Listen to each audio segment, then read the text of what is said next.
وإذ قال لقمان لابنه وهو يعظه يا بني لا تشرك بالله إن الشرك لظلم عظيم وإذ قال لقمان لابنه وهو يعظه يا بني لا تشرك بالله إن الشرك لظلم عظيم.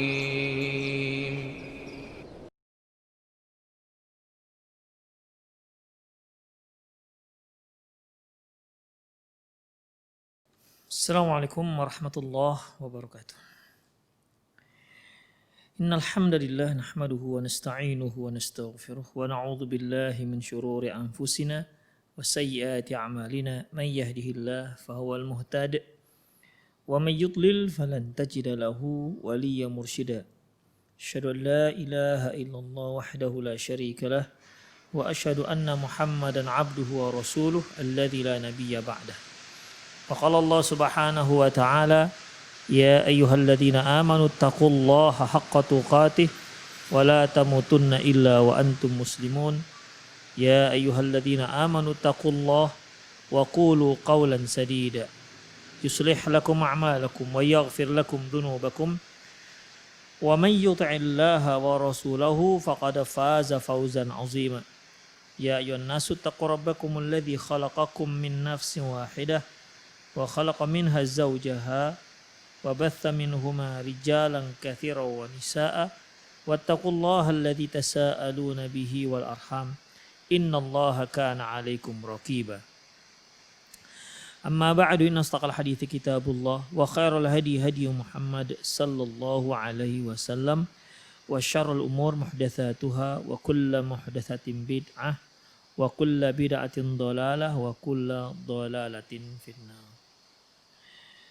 Ikhwah, para pemirsa Rosyad TV, para pendengar Radio Medan Mengaji dimanapun Anda berada, alhamdulillah kita kembali bertemu di program acara Fatwa Seputar Anak, di mana yang lalu kita telah bahas terkait dengan perlindungan syariat kita, syariat Islam terhadap hak harta yang dimiliki oleh si anak, di mana ikhwah anak yang dimaksud yaitu janin yang ada dalam rahim seorang ibu. Dan dia seperti yang telah kita bahas ada 4. Di mana walaupun dia masih berupa janin, dia berhak untuk memilikinya. Yang pertama ikhwah rahimanillah wa iyyakum, yaitu terkait dengan masalah nasab. Ya, terkait dengan masalah nasab. Walaupun si janin masih berupa janin, belum lahir bagai seorang bayi, maka si janin itu sudah berhak untuk mendapatkan nasab. Sudah berhak dinisbatkan terhadap ayahnya, ayah kandungnya. Ya tentunya yang dikatakan ayah kandung yaitu apabila hubungan intim seorang laki-laki dengan seorang wanita didahului dengan akad pernikahan yang sah. Apabila hubungan suami istri tersebut melahirkan seorang anak, maka walaupun si anak ini masih berupa janin yang ada dalam perut ibunya, maka dia sudah berhak untuk mendapatkan penisbatan penasapan terhadap ayahnya. Bahkan dia sudah berhak untuk mendapatkan marga yang disandang oleh marga ayahnya. Kalau ayahnya seorang keturunan Arab yang bersuku misalnya kabilahnya Basalamah misalnya, maka si janin sudah berhak untuk mendapatkan Basalamah tersebut. Kalau ayahnya orang Minang misalnya, ya, maka anaknya sudah berhak untuk mendapatkan penisbatan tersebut. Kalau ayahnya orang suku Batak misalnya, maka si anak sudah berhak menyandang marga yang dipakai, yang disandang oleh ayahnya. Kalau ayahnya Sinaga, ya si anak Sinaga.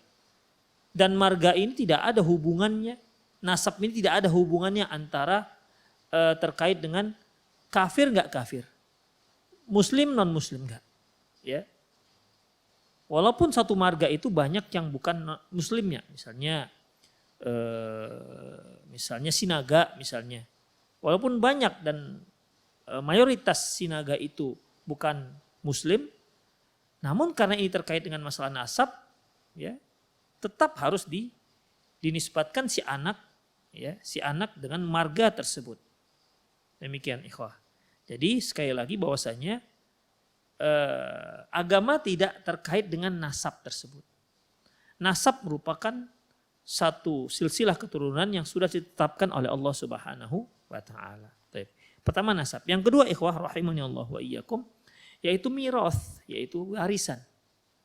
Ya, harta warisan di mana janin apabila orang tuanya meninggal dunia dan meninggalkan sejumlah harta, maka si janin sudah berhak untuk mendapatkan bahagian dari harta tersebut.